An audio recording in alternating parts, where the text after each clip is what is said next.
Halo semuanya, ini adalah tempat makan ayam bakar 23. Tempat makan ayam bakar 23 ini merupakan usaha kuliner yang bergerak di bidang penyediaan makanan siap saji loh. Nah, di ayam bakar 23 ini bukan hanya menyediakan ayam bakar saja, tetapi juga banyak menu lainnya. Ayam bakar 23 hadir untuk memenuhi kebutuhan masyarakat, terutama mahasiswa sekitar Purwokerto, akan makanan yang lezat, bergizi, dan terjangkau. Mereka ini mengutamakan penggunaan bahan baku yang segar dan berkualitas loh, serta proses pengolahan yang higienis untuk menjaga rasa dan keamanan makanan. Menu yang disajikan itu beragam seperti nasi, sayur, telur, ayam, dan berbagai paket makanan yang disesuaikan dengan selera konsumen. Dengan konsep tempat yang sederhana, namun tetap nyaman, tempat makan ayam bakar 23 ini memberikan pelayanan yang ramah dan cepat agar pelanggan merasa puas. Harga yang ditawarkan relatif terjangkau, sehingga dapat dinikmati oleh berbagai kalangan, mulai dari pelajar, mahasiswa, hingga keluarga. Rasa yang mereka sajikan juga nggak main-main nih teman-teman. Enak banget loh, jangan lupa dicobain ya. Tetapi dari yang kami lihat itu ada beberapa kekurangan. Jadi kami itu menganalisis untuk ayam bakar 23 ini menjadi lebih baik. Dan berikut ini merupakan hasil presentasi kami yang kami hasilkan dari analisis di rumah makan Ayam bakar 23.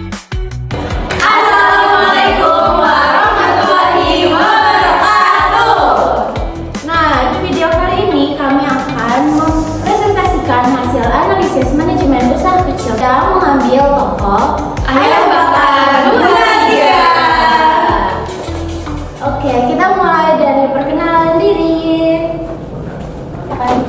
Halo semuanya, perkenalkan nama saya Salva Marida. Halo teman-teman, perkenalkan nama saya Kairunisa Jasmine Salsabila. Halo semuanya, perkenalkan nama aku Naila Arifah. Halo semuanya, saya Syahdan Latifah. Hai, dengan saya Messi Aurel Pelajar Nusantara. Yang pertama itu analisis fungsi manajemen yang belum berjalan optimal. A. Perencanaan. Tidak ada target penjualan, tidak ada rencana pengembangan usaha berjalan seadanya. Penjelasan, pemilik usaha hanya fokus menjalankan kegiatan sehari-hari tanpa memikirkan tujuan ke depan, sehingga usaha sulit berkembang. Yang B itu pengorganisasian atau organizing. Ada pembagian tugas karyawan yang tidak jelas, semua pekerjaan tergantung pada pemilik. Penjelasannya, struktur kerja belum tertata dengan baik, sehingga karyawan sering bingung dan tanggung jawab masing-masing. Akibatnya, beberapa pekerjaan menjadi tumpang tindih dan justru terabaikan.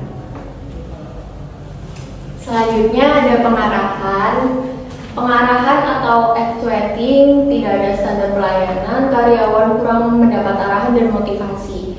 Penjelasan, karyawan bekerja seadanya dan pakai cara masing-masing, sehingga pelayan ke pelanggan yang jadi tidak konsisten, kadang cepat, kadang lambat. Yang D, pengendalian, yaitu tidak ada evaluasi kinerja, kesalahan yang sama terus terulang. Berikut penjelasannya, pemilik jarang melakukan pengawasan rutin, jadi masalah tidak diperbaiki dan terus terulang. Oke, selanjutnya, mengapa fenomena ini sering terjadi pada usaha kecil? Karena pemilik kurang memahami konsep manajemen seperti apa.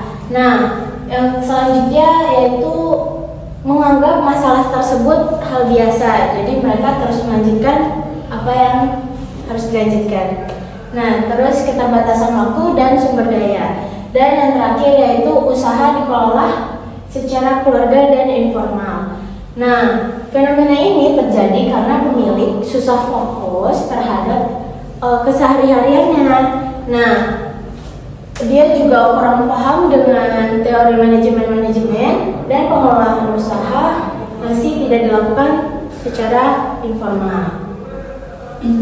Jadi yang ketiga itu ada solusi manajerial yang realistis dan sederhana. Itu ada buat SOP itu kayak aturan, tetapi aturan itu masih sederhana karena kita tuh masih di toko usaha yang kecil tuh terhadap ada pelayanan sama kinerjanya.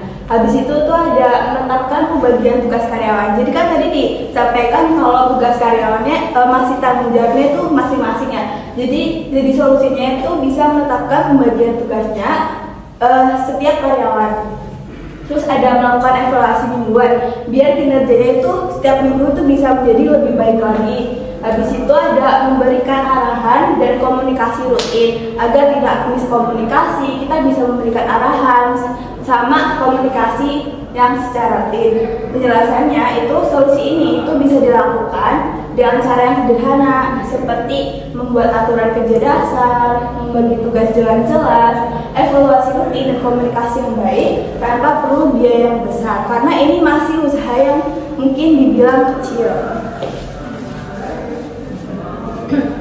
Dan yang keempat adalah pelajaran manajemen bisnis yang bisa diambil. Yang pertama itu, usaha kecil tetap membutuhkan manajemen. Dan selanjutnya, manajemen sederhana bisa meningkatkan kualitas harga. Dan yang ketiga, konsistensi dan evaluasi sangat penting. Dan yang terakhir yaitu, ramai pembeli tidak menjamin usaha berkembang.